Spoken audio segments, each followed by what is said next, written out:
Bienvenue à tous dans le Flashback, l'émission qui revient sur les moments les plus mythiques de l'histoire du rugby. Au firmament des sports de haut niveau, le sort d'une rencontre tient à peu de choses. Cela peut prendre la forme d'une gaffe, d'une faute de main ou de pied. Une erreur d'appréciation, une seule, peut suffire à briser ses rêves et surtout ceux de ses coéquipiers. Quand le destin d'un joueur devient celui d'une équipe. Aujourd'hui, on vous raconte l'histoire de l'une des plus belles finales de H-Cup. Belle par le jeu proposé, mais également par son scénario rocambolesque. Une affiche de rêve qui flaire bon le crunch. Le Stade Toulousain, champion d'Europe en titre, et les London Wasps, réservoir des champions du monde anglais, se disputent le plus prestigieux trophée du vieux continent. Et quelque chose nous dit que tout ne va pas se passer comme prévu. Alors, on prend notre machine à remonter le temps, direction le stade mythique de Twickenham, en ce 23 mai 2004. Vous êtes prêts? Let's go!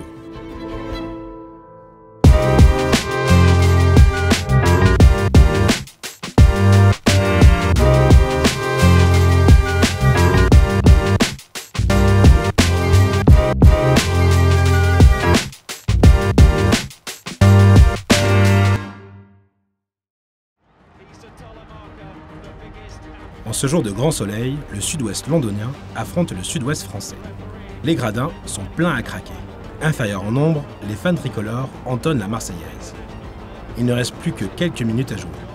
Le Stade Toulousain et les London Wasps sont au coude à coude. Plus frais, les Français semblent enfin avoir pris l'ascendant. Quand soudain... Mais reprenons les choses dans l'ordre.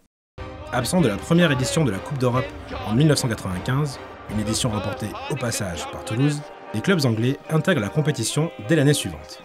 Et il ne faut pas longtemps à nos chers voisins britanniques pour imposer leur domination à l'échelle continentale. À partir de 1998, la Coupe ne traverse plus la Manche. Les sujets de Sa Majesté repartent systématiquement vainqueurs. Et le plus souvent, au détriment de nos formations hexagonales. Au milieu des Basses, Leicester et Northampton, les London Wasps ne s'illustrent pas spécialement. Il n'y a guère qu'en Coupe nationale que les guêpes retrouvent de leur piquant. Pour le reste, ça coince. Plus de 130 ans d'histoire pour jouer les seconds couteaux. Une injure pour une telle institution. Les Wasps se verraient bien dans le costume du premier rôle. Cependant, tout ne se passe pas comme prévu. Début 2001, la situation est catastrophique. Les Noirs et Jaunes cumulent les blessures de longue durée, à commencer par celle de leur capitaine, Laurence Dallaglio. Privés de ses cadres, l'équipe enchaîne les défaites. Largués en championnat, les Wasps auraient bien besoin d'un petit coup de pouce. De l'autre côté de la mer d'Irlande, sur l'île d'Emeraude, c'est un tout autre destin qui se joue. Celui du 15 du trèfle. À la tête de la sélection irlandaise depuis 3 ans, le néo-zélandais Warren Gatland, dont les résultats étaient pourtant très encourageants, se voit remercié du jour au lendemain. Ses ambitions salariales étaient-elles trop élevées? Ou était-ce l'élimination précoce au mondial 1999 qui a eu raison de son poste? Sûrement un peu des deux. Gatland la mauvaise, notamment à l'encontre de son ex-adjoint et successeur Eddie O'Sullivan. À charge de revanche. Quoi qu'il en soit, vous connaissez l'adage, la vengeance est un plat qui se mange froid. 6 semaines plus tard, Gatland signe au Wasp. Ceci dit, l'effet se fait quelque peu désirer. 7e au terme de la saison 2001-2002, les jaunes et noirs ne se qualifient pas pour la H-Cup et doivent se contenter du challenge européen, la D2 continentale. Ironiquement, la fin de l'hégémonie britannique sur la Coupe d'Europe a lieu en 2003. Cette année-là, les clubs anglais tombent 1-1. Fait rare, aucun ne parvient à atteindre le dernier carré. Pour la première fois, et pas la dernière, la finale nous offre un affrontement franco-français, qui voit Toulouse triompher de Perpignan. Et c'est fini! Poteau sortant, transformation ratée.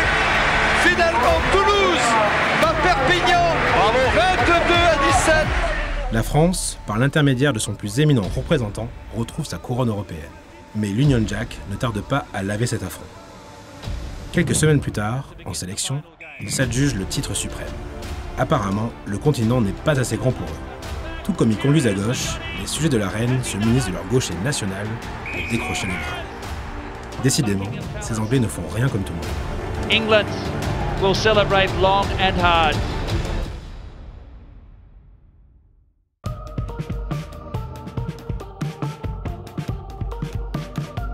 À cette époque, la Ville Rose est sans conteste, ou presque, d'autres stadistes ayant la dent longue, la capitale du rugby hexagonal.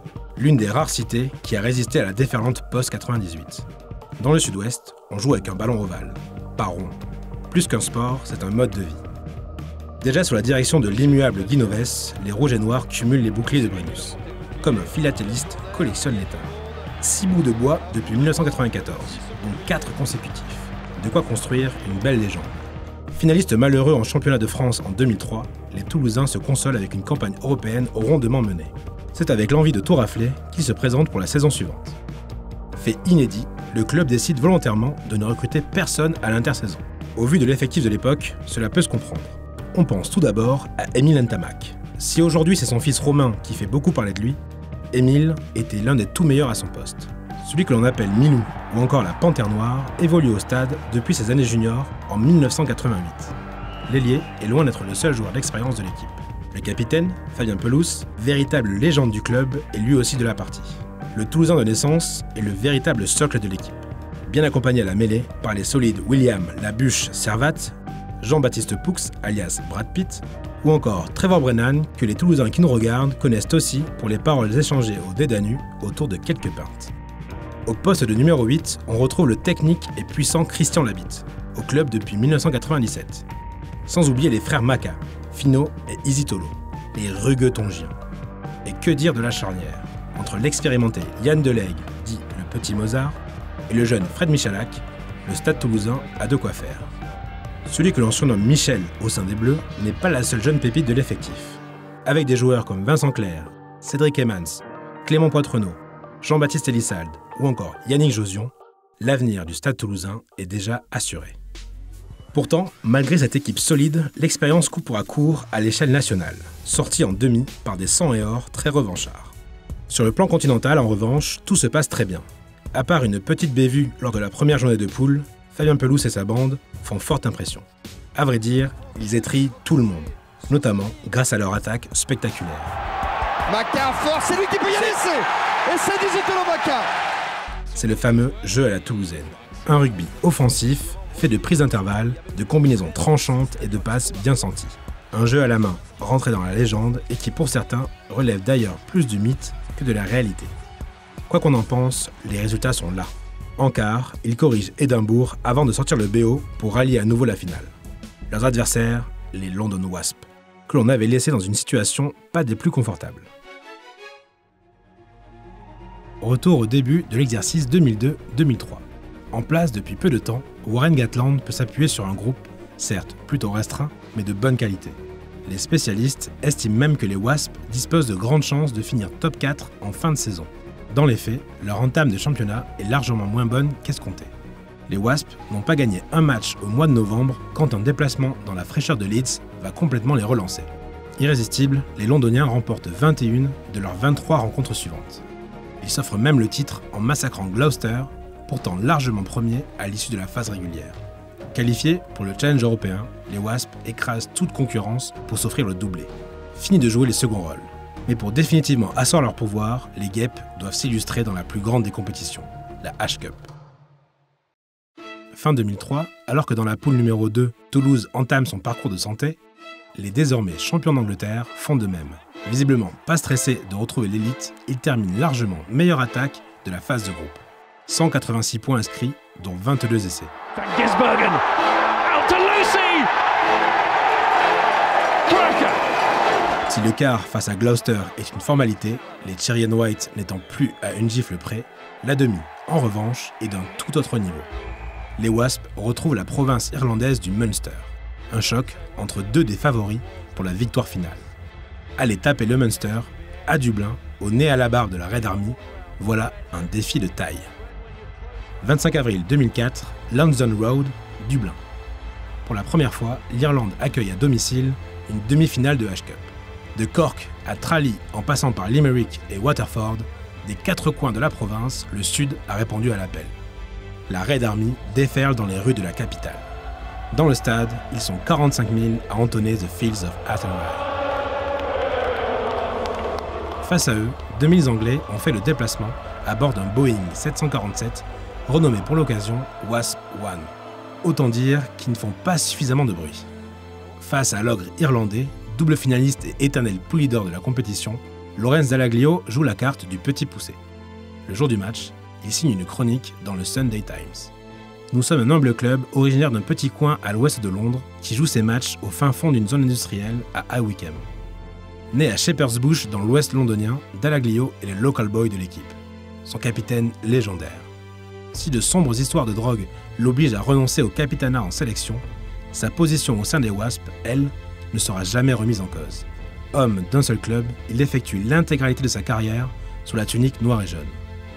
326 caps en 18 ans, qui auront marqué quelques-unes des plus belles saisons de l'histoire des Wasps. Mais ne vous laissez pas attendrir. Et puis, on en connaît un pour qui l'important n'est pas de participer. Opposé à une équipe comportant pas moins de 13 internationaux irlandais, Warren Gatland a une revanche à prendre. Il exhorte ses hommes. Écoutez les gars, vous n'avez pas besoin de savoir ce qu'il s'est passé. Il suffit de dire que je veux gagner ce putain de match. Message reçu. L'affrontement peut commencer. D'entrée, le Munster est perturbé par la défense très agressive des Londoniens. Si l'on vous a dit que les Wasps mettent beaucoup de points, ils doivent plus à leur défense qu'à leur attaque. Petite explication. Gatland n'est pas le seul génie tactique de l'équipe. Son adjoint, un certain Shaun Edwards, bien connu aujourd'hui en France, n'est pas mauvais non plus. Ne vous fiez pas à son physique de déménageur et à son air bourru, Edwards est un fin stratège, un scientifique du plaquage. Normal quand on vient du rugby à 13. Récemment passé au coaching, il met en application l'expérience de 2 décennies à arpenter les terrains britanniques. Il développe et surtout popularise un rugby d'un nouveau genre, la rush defense ou blitz defense. Les Wasps défendent en avançant. L'idée est simple. Ils montent très fort sur les extérieurs adverses, grappillent du terrain à chaque plaquage et cherchent le turnover à tout prix, au point d'étouffer leur adversaire et les pousser à la faute. Une faute qui la plupart du temps se paye cash par une contre-attaque explosive. Ball has been stolen. This is Howley. Howley to Boyce. And Boyce is away. Boyce for the corner. On dit souvent que la meilleure des défenses, c'est l'attaque. Mais avec cette stratégie, c'est tout l'inverse. À quoi bon avoir le ballon s'il suffit d'un turnover pour marquer? Expliqué comme cela paraît facile. Mais vous imaginez bien que la réalité du terrain est tout autre.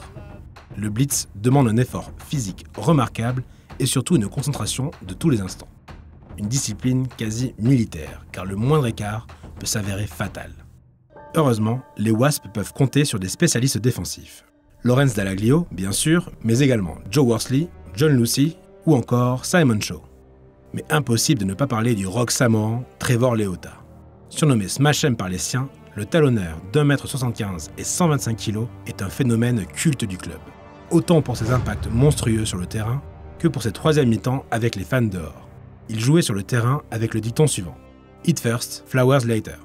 Au milieu de toutes ces stars, un joueur, qui n'en est pas une, se démarque tout particulièrement. Le 3/4 centre Fraser Waters. Vif, rapide et avec une lecture de jeu impressionnante, il voit tout avant tout le monde. Il est le fer de lance de la blitz defense londonienne, celui qui frappe le premier pour créer la brèche, et parfois même conclure seul derrière les lignes ennemies. Un élément éminemment important et ô combien sous-coté. Et ce ne sont pas ces 3 petites sélections avec le 15 de la Rose qui vont dire le contraire. Ce jour-là, Fraser Waters fait beaucoup de mal au Munster. Harcelés, les hommes en rouge sont obligés de prendre leurs décisions dans la précipitation. C'est ainsi qu'à la surprise générale, les Wasps virent en tête à la mi-temps. Un léger avantage de 2 points, consolidé dès le retour des vestiaires. Privé de son buteur emblématique, Ronan O'Gara, sorti sur blessure, le Munster se trouve dans une situation bien délicate. On vous l'avait dit que la blitz defense était plutôt physique. Cependant, les Irlandais, par l'intermédiaire de la légende du club, Anthony Foley, inversent complètement la tendance. Still Munster have it now. He's got forward. Yes. Oh, it's given.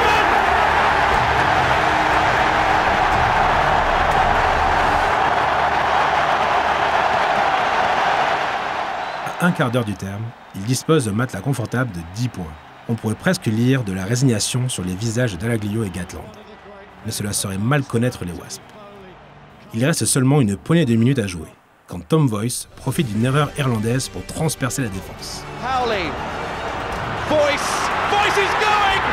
And he might be under the post too. L'essai transformé dans la foulée par Alex King permet aux Anglais de revenir à hauteur.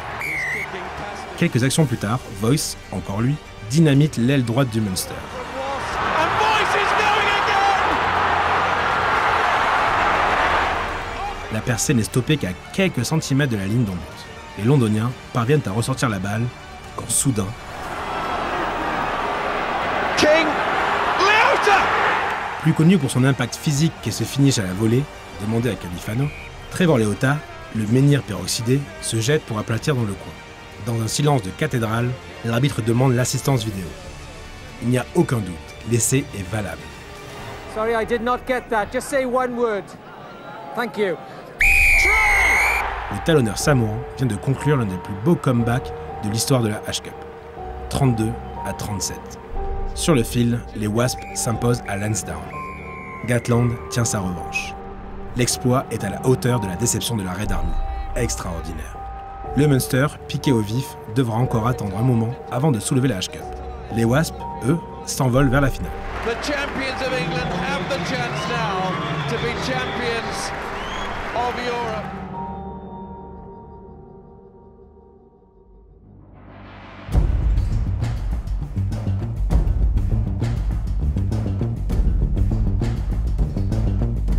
Nous y sommes enfin, le 23 mai 2004. Les Wasps sont opposés au Stade toulousain. Une confrontation de style entre la rush defense et le jeu à la toulousaine. Le bouclier contre l'épée. Le pragmatisme et l'efficacité britannique face à la folie et l'exubérance française. Plus qu'une affiche de rêve, cette finale revêt des allures de véritable crunch. La veille, en finale du Challenge européen, les Anglais avaient tiré les premiers. Une victoire d'un petit point seulement des Harlequins sur Clermont. Décidément, l'ASM et les finales perdues, ça ne date pas d'hier. Un mois plus tôt, de nombreux joueurs des Wasps et du Stade toulousain étaient déjà présents en sélection à l'occasion de la dernière journée du 6 Nations. Les Bleus s'étaient alors imposés pour s'offrir le Grand Chelem, un partout et balle au centre. 5 champions du monde anglais font face à 8 champions d'Europe français. Le sifflet de Monsieur Alain Roland résonne dans l'enfer de Twickenham. Il est temps de se départager. Les Français grillent la priorité à leurs rivaux d'outre-Manche. À la 4e minute, le jeu de passe toulousain surprend la défense londonienne, l'obligeant à faire faute. Un moindre mal. Face au poteau, Yann Delègue ne tremble pas.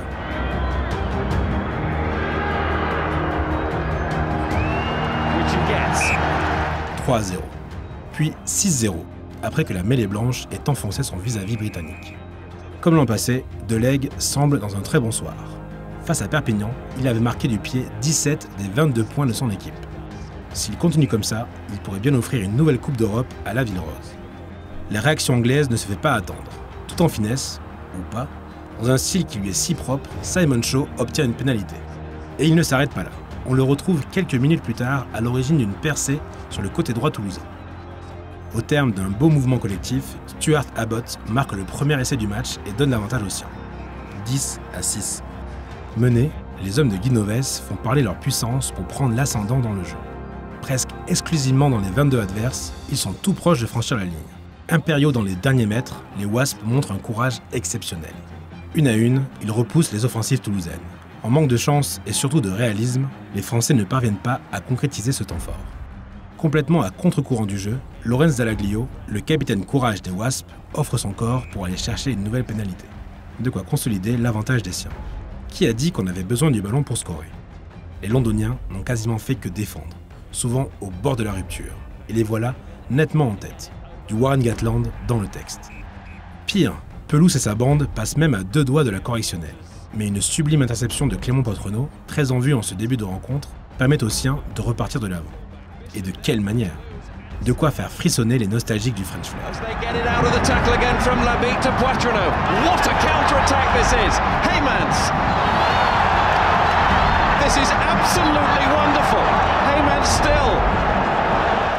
Avec une telle action, ne nous dites pas que le jeu à la toulousaine n'a jamais existé. Parti dans un run solitaire, Cédric Emmons est rattrapé par la brigade au dernier moment. Rien à faire, les Wasps semblent infranchissables. Enfin, pas tout à fait. À la 37e minute, la muraille londonienne cède enfin. Fuchs, De Bros, Delègue, must give it, does, Josion. Still Josion, on it goes, handing from Ross, Delègue falls on it. Yann Delègue se retrouve à la conclusion d'un contre supersonique. Son premier essai de la compétition. C'est ce que l'on appelle choisir son moment. Après sa pénalité manquée et ses nombreuses boulettes dans le jeu, l'ancien du RCT se rattrape pour le plus grand plaisir des supporters rassemblés au Capitole. Trop excentré à droite, il ne parvient cependant pas à transformer l'essai. Ce qui, pour le coup, ravit les locaux. 13-11 à la mi-temps. Au coup de sifflet, les commentateurs britanniques résument parfaitement cette première période. An incredible half. I mean, Mais oui, sauf qu'impossible n'est pas anglais, à moins que ce ne soit l'inverse. Personne ne peut croire qu'une telle situation puisse durer éternellement. Si dominants, les Toulousains vont forcément finir par repasser devant. C'est d'ailleurs la direction qu'ils prennent au retour des vestiaires. Toujours aussi conquérants, les champions d'Europe en titre continuent d'aller de l'avant. Mais le blitz des Wasps les empêche de développer leur jeu de passe caractéristique. Privés d'espace, ils sont obligés de rentrer dans un bras de fer physique, un domaine dans lequel Dallaglio et ses copains ne sont clairement pas en reste. Hormis cette défense colossale, les avants de Guinoves capitalisent tout sur une faille importante dans le jeu des Wasps, leur touche. Si Trevor Leota peut plaquer comme 3 buffles, son lancer de touche, lui, manque un peu de vitamine. Pour sa défense, avoir les bras aussi courts, ça n'aide pas, aussi bien pour plaquer proprement que pour lancer droit. Une bête faute de main de Fred Michalak, alors tout genou, offre la possibilité aux Wasps de contre-attaquer. Et il n'en demandait pas tant.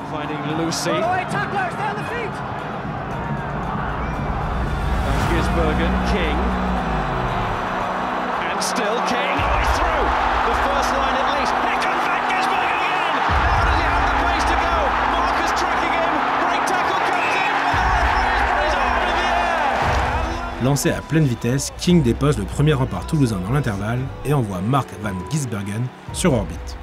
20 à 11. C'est seulement la seconde fois en 3 quarts d'heure que les Wasps rentrent dans les 22 adverses. Peut-on réellement faire plus létal, plus efficace? Guinoves se doit de réagir. Sans ça, il peut dire adieu à la H-Cup.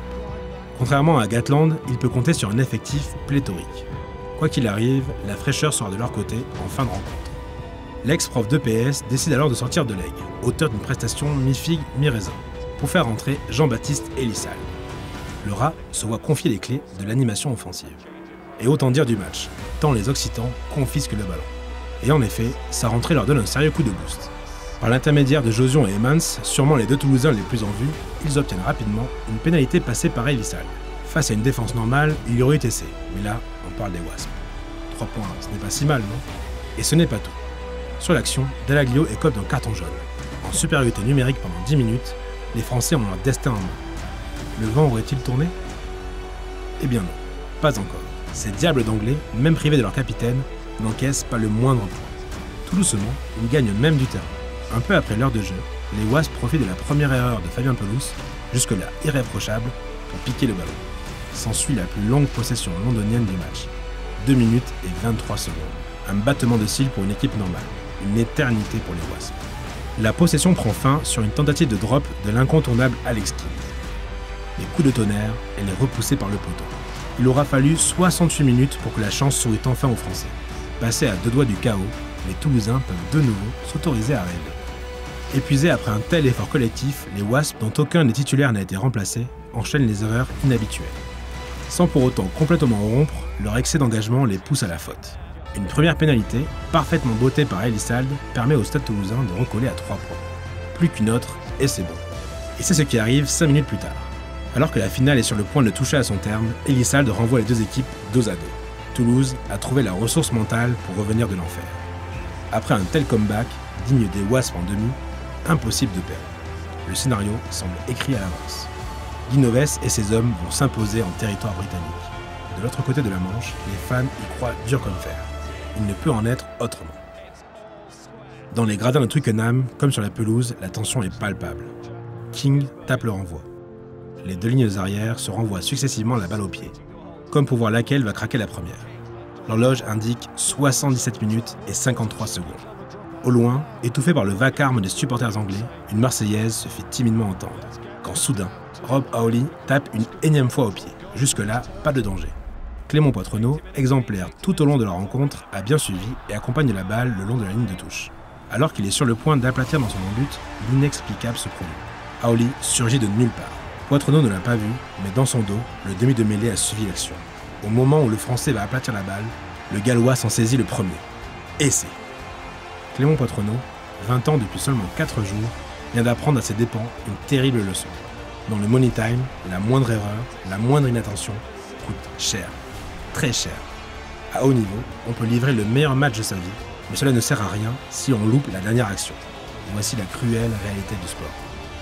La balle a-t-elle rebondi en touche? Monsieur Roland ne se pose pas la question. Pourtant en vigueur depuis 2001, il décide de ne pas consulter l'assistance vidéo, le fameux Television Match Officer. De quoi nourrir les théories du complot. Malgré lui, l'arrière français inscrit son nom dans la légende.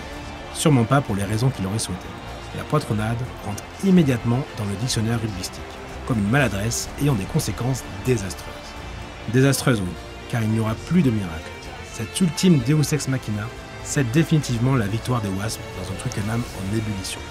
Score final, 27 à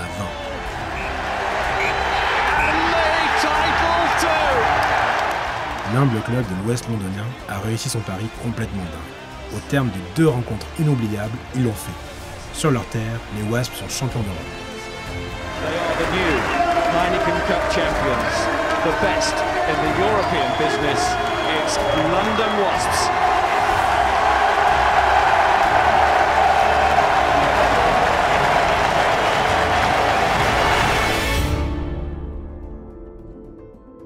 La belle histoire ne s'arrête pas là. Une semaine plus tard, exactement au même endroit, Dallaglio et sa bande conservent leur titre national. Sans contestation possible, 2004 aura été leur année. Celle où un petit groupe de joueurs courageux et ultra disciplinés a tout raflé et a changé l'histoire de son rugby. Précurseurs, les Wasps de Gatland et Edwards ont eu une influence fondamentale sur le jeu pratiqué dans les années suivantes. On peut évoquer le Pays de Galles, mais aussi le 15 de la Rose, le 15 du Trèfle, les Springboks et même aujourd'hui l'équipe de France. Mais plus qu'une académie de jeu, on retient surtout l'épopée héroïque aux multiples rebondissements. Le symbole d'une époque révolue, où le professionnalisme en était encore à ses balbutiements, où l'hémisphère sud paraissait encore lointain, où les joueurs n'étaient pas aussi mobiles et où un petit groupe soudé pouvait déplacer des montagnes. L'argent n'avait alors pas encore pris le pas sur le sportif. Un rugby romantique qui aujourd'hui n'existe plus que dans de trop rares fulgurances. Un an plus tard, le Stade Toulousain retrouve sa couronne européenne. Plus expérimentés, Fred Michalak et Clément Poitrenaud y jouent un rôle central. Tout pardonné, ce dernier ne fera pas de poitronnade notable. Au contraire même, en 356 matchs sous la tunique rouge et noire, il se montrera décisif plus d'une fois, laissant les gaffes aux autres et notamment à leurs rivaux anglais. Les Wasps, eux, remporteront une seconde H-Cup en 2007, année qui marquera aussi la fin de leur dynastie.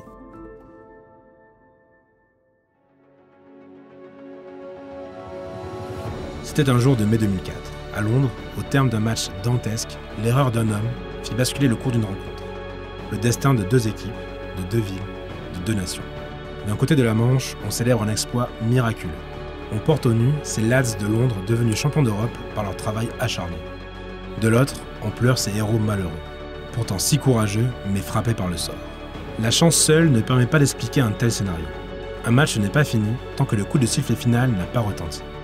Avant ça, il ne faut surtout pas baisser sa garde et continuer à se battre jusqu'au bout, même dans les ultimes secondes.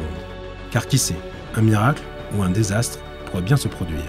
Cette leçon, le Stade Toulousain l'a appris à ses dépens. Un après-midi de printemps, dans l'imprévisible champ de choux de Twickenham.